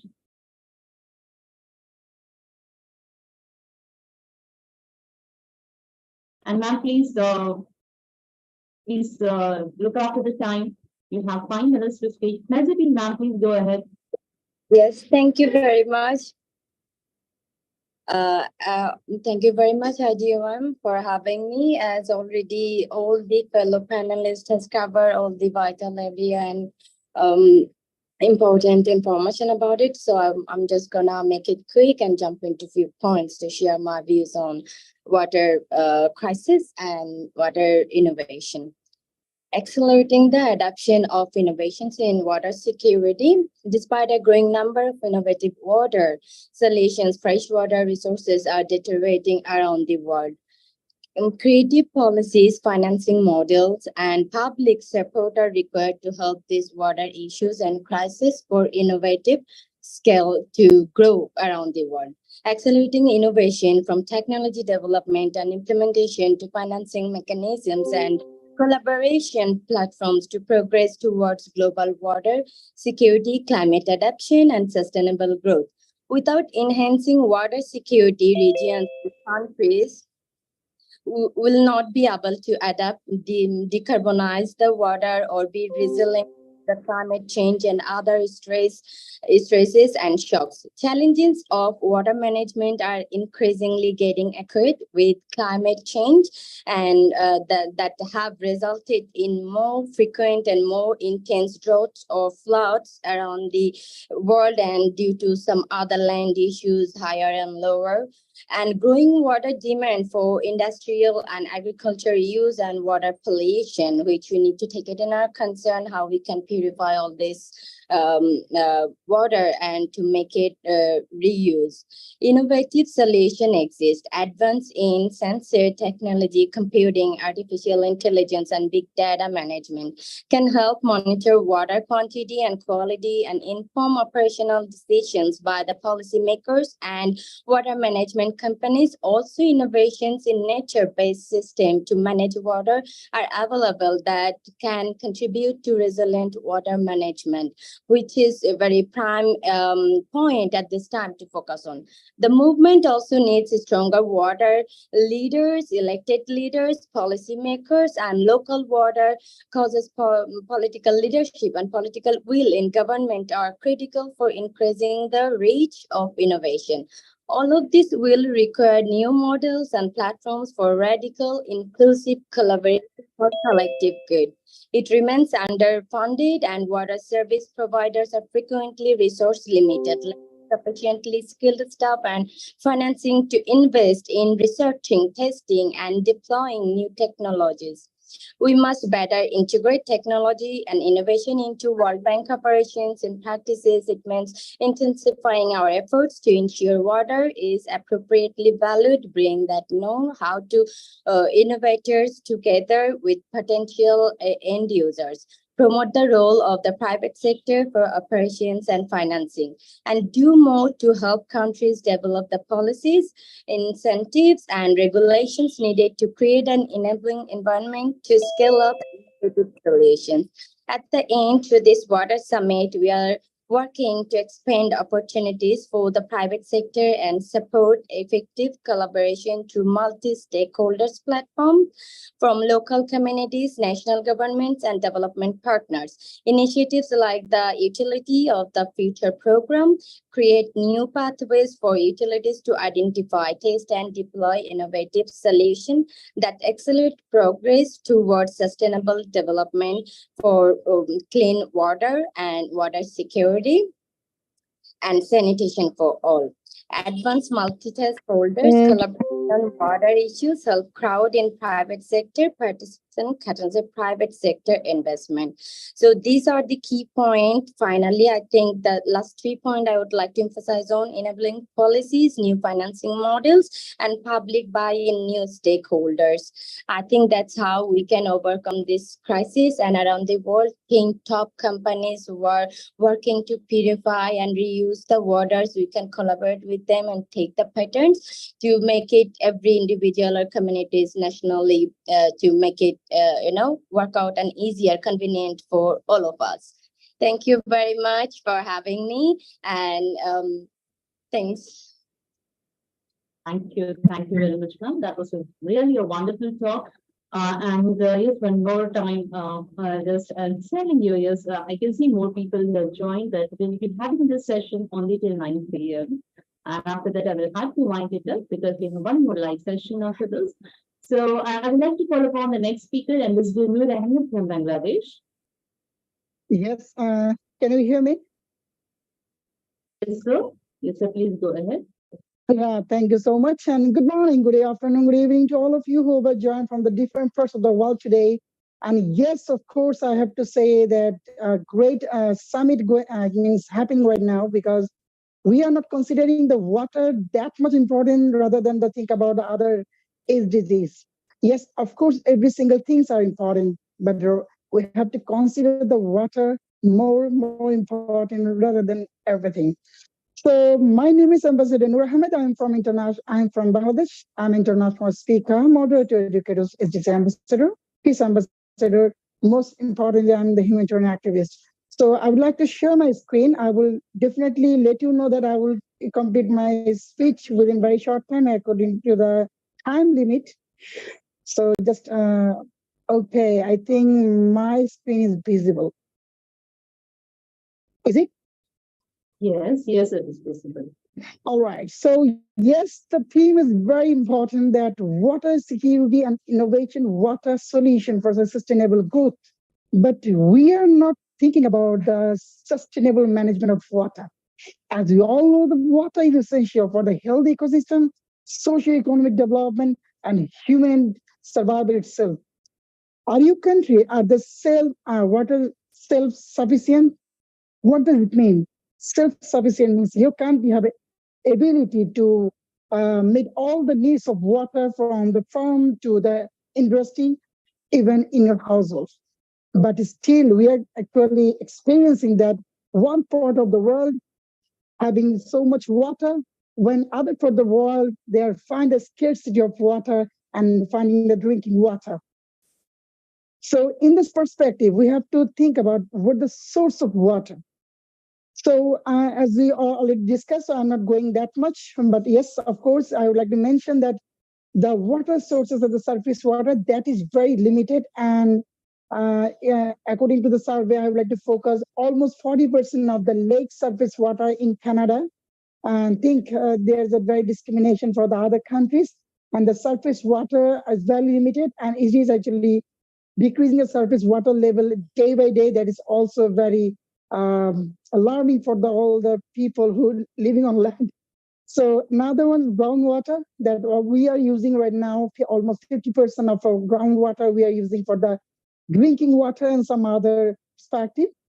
And yes, this is actually versatilely discussed, so I'm not focusing rainwater harvesting. And reclaim water, that is reuse of water. Whenever we use the water, we can also use the reuse of water in other work. So there is a lot of things. This is also the source of water. And yes, desalination of water, or actually source of salt is available in water. We can also have the water from the desalination water. So let me talk about the current activities, current action that we can do for the water and sustainable management. Dear honorable, dear leaders in our world, let me think, trust me, the water and sustainable water management only can done by the government or some industrial or some the key industry. They can also do some action. Yes, of course, they are the liable, even they have the responsible source of action, but we also are responsible for that as well. We have to do some action from our home, from our end. So let's see what will be the action. Conservation. Under the conservation, you can see that under the conservation, how can we actually save our water? This is very small action by your end, even right at the moment. Think about it. Turn off the tap when it is not in use. Please don't do that. And soak your dishes in warm water fast, because we actually soak our dishes by running our tap. This is not sustainable action, right? So we have considered this as well. So number 3, we can see run your dishwater and laundry water when it's full. This is also a correlation, but think about this also another way we can do some conservative of using water. And another one, use energy efficient and water saving devices. All the international personnel and all the people who love to lead a sustainable life, please do some action of the use energy efficient and water saving devices, because all the day, even day by day, the technology is inventing so much innovative things. Try to do some water saving devices that also use the use of water, right? So use of water softening to tackle hard water problem. The another action, yes, the another action is go easy on your sprinkle and the gardening hose. That is also we use. We are using the tap and the hose from our home, from the place of garage and some other places. Try to do and make some easy sprinkle and gardening hose so that we can do that kind of activities so smoothly rather than wasting our water. And yes, use drip irrigation to water your planet. That is also a key of action, because if you love to grow any kinds of plant, if you love to do a gardening, this is your action, right? So let's move on to another one, that's reuse of water on landscape gardening. That's also correlate. So I'm just forwarding my next one, that is fixed plumbing leak. You know what? Whenever we are giving some for the cleaning purpose, we were using water for our car cleaning, for our garden, for our home, and some other places. We're using tap, and we are not considering some leakage are there, and the water also actually not used in the proper way. So we have to fix the plumbing leaks, all the leaks, and cut down the long shower shot. And that would be the another your action. Every single day you do a shower. So try to do as much as you can and to make some conservation of use of water, right? So let's move on another very impactful action that is redirecting excess water. We also do some action, collaborative action, even action slowly, that how can we use our excess water in the correct redirection way? Because this is also a key of action that is required for sustainable water management. Let's move on to another one that I would like to focus that employ new method in agriculture. Most of we are not actually thinking about some new methods, new ideas, because we are gradually in agriculture field we are thinking and using the method that is using in the other time. It may say the traditional method still using in Bangladesh as well as India and some other parts of the African nation. So if we use some new method in agriculture system, I think we can actually able to use the proper use of water in our land. And of course, desalination is coming number of times because for the coastal area, they are actually facing are not getting the proper drinking water. If we do some proper actionable activities, let's say, so do some sorted out the salt and the water, so it can easily take by other. I mean, the people who are not getting the proper drinking purpose water, as well as they can also have that much ability to have the salt they can also use for the meal as well. And yes, of course, encouraging people to save water. Please do some. I have shared the conservation ideas. Try to get all the conservation ideas that actually help you to encourage the people to save the water. And of course, thank you so much for saving water, and we'll save the water the later on. Thank you so much, dear Honorable, for leading here. Thank you very much, sir. And for this, I would like to call upon the next speaker, Elizabeth now. Thank you. Good evening, good morning. I am very grateful for can be here sharing with you. I will share my screen. Well, can you see my screen now?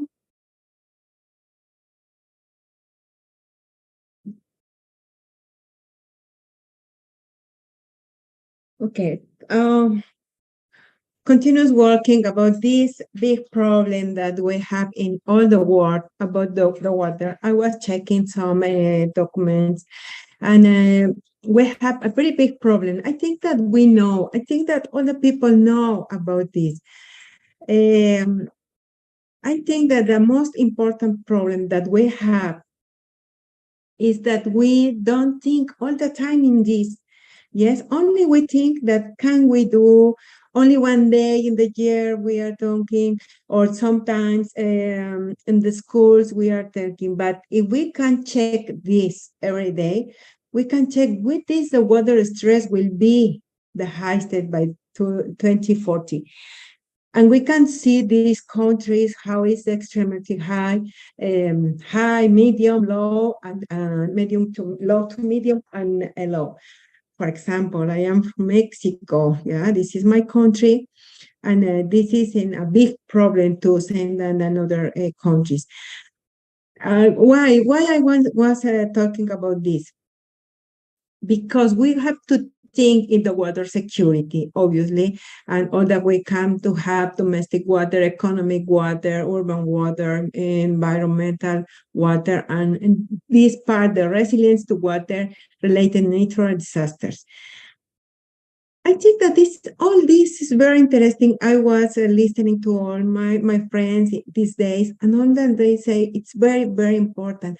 But I think that there are some more important. The first, all the people of all the levels in the society, in each country, in each city, in each family need to understand what is the water security. We have to think in the drinking water, of course, is the most important, the ecosystem, this part of the water related and hazards and climate change, and the economic activities and development. in very simple words, we need to talk with all the people every day. But more than with the people, we have to do something, and we have to think something very, very important. Yeah? All small things that we can do will be very good. I think a lot of us are a teacher in some classroom with a lot of students, and we know that maybe we can change to all the students, but maybe we can help to something special. Yeah, something very specific, a student, something in some family, something.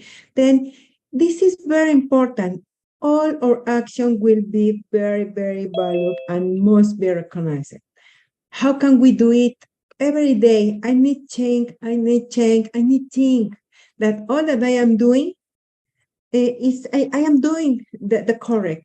I am doing that I need to do as Elizabeth, yes, not as mother, as teacher, as a wife, as anything, yeah, or in some association, no.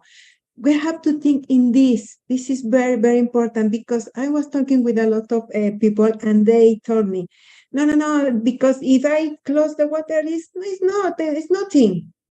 No, yes, it's true. It's the same that another example. I think I don't know this. I put this in the street, and the people I can think. This is only one. Don't happen nothing. If I put this in the street, don't happen nothing. But if 20 millions of people do the same, then it's a lot. Yes.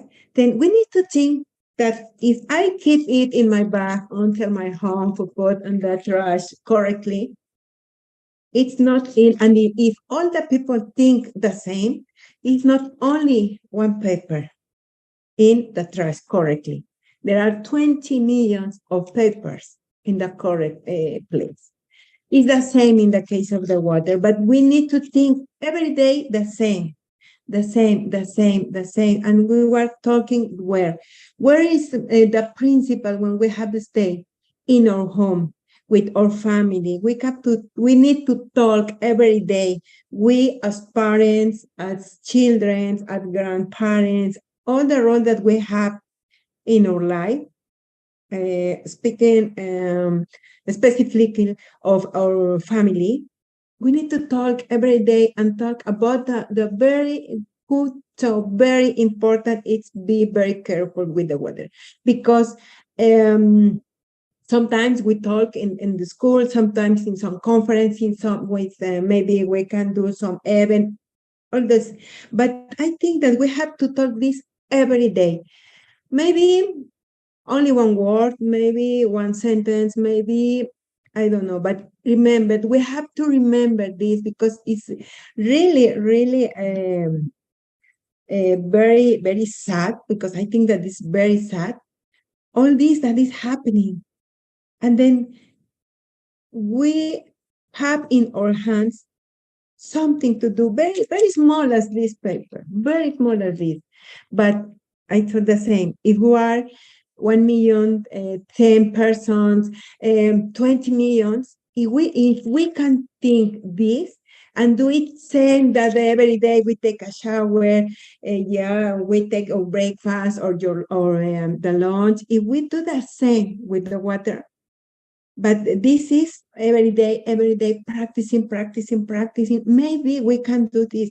Then we, as the principal place or all the society, the family, because we know that the family is the first place when we learn all that we know. Yes. If we do it, we can start to do. We can talk with each one of the family and say, be careful with the water. Remember that you have to be careful every day. Same that the students are studying something, same in mathematics, in the language, and another thing, that every day have to practice this. It's the same thing that we have to do, because after this, we start inside our mind, and we can start and say, please be careful with the water. Please keep clean it. Please don't take trash on the water, etc., etc., etc. Then I think the most important is this, the value, the principal things that we have to talk every day with our family. Yeah, this is then I can say, because if we don't do it, we can't. I think that we can, because we can talk, we can do, it's this or exists this, or there are a lot of things. But if we, as each one, as parent, as father, mother, son, daughter, uncle, grandfather, anyway, don't stay thinking the same, we can do it. And it's all that I can say.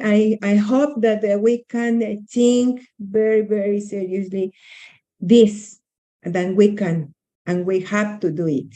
Thank you. Thank you, ma'am. And all the speakers who have joined with this, we have to wind up the meeting. So I will be taking only one speaker, Pratik Mungekar, sir. And after that, we will have to close the meeting because we have one more live session just after this.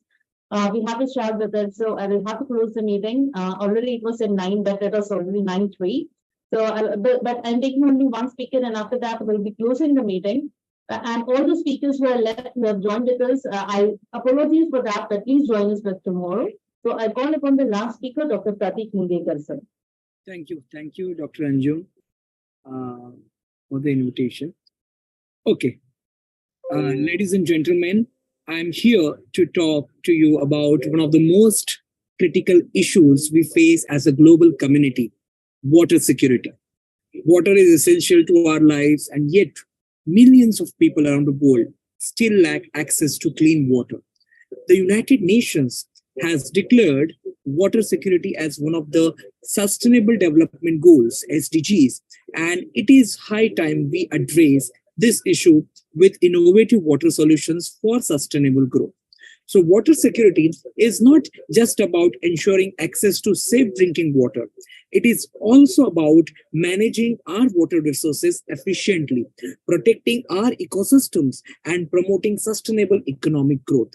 So in a world where climate change is rapidly altering our weather patterns and water availability, we need to find innovative ways to manage our water resources. One such solution is the use of advanced technology in water management. We can use smart sensors, big data analytics, and artificial intelligence to monitor and manage our water resources effectively. These tools can help us predict droughts, floods, and other water-related disasters and allow us to take preventive measures to mitigate their impact. Another solution is the adoption of sustainable farming practices.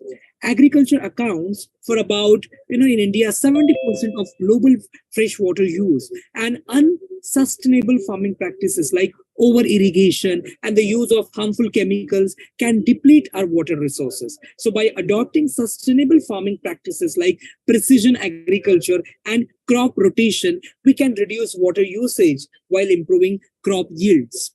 We can also look forwards innovative solutions like desalination and water recycling.